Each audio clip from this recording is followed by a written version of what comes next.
that which was lost. Why would you leave that out of my Bible? Hold on. Hi, yeah, sorry it took me so long to get to you. There's actually a really logical reason for it. But let me jump into an analogy first to help demonstrate my speech. Let's say you're a principal of the school and two kids, Billy and Timmy, came into your principal's office after they just started a fight. So you're trying to come up with an incident report, so you start asking the students what exactly happened. And 100% of the students said that Billy punched Timmy. However, 70% say that Billy did punch Timmy only after Timmy punched Billy first.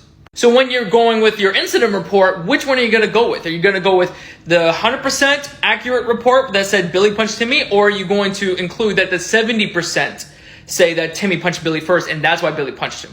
Most people would say, well, I would say that 100% of the people say that Billy punched Timmy, but I would also include on like a side note that, 70% said that Timmy started it. Bible publishers do the exact same thing. There are manuscripts that are accurate, but there are sections that are not included in every single manuscript. But when they are included into the manuscript, it's the exact wording, sentence, structure of that passage. It's not necessarily a translation thing. Most of the time, it's a publisher thing. And so most publishers kind of do their own thing. But what most publishers do is that they'll leave a footnote at the bottom like clarifying, this passage wasn't in every single manuscript, or some passages say it was actually written this way. Usually they'll give a footnote at the bottom.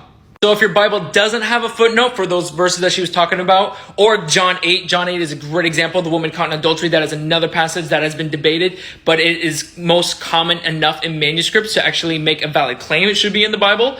You can just, if your Bible doesn't have those footnotes, I would just not buy that Bible. Let me just show you my Bible real quick. I have 4 Bibles in one book, so let me just show you what they show.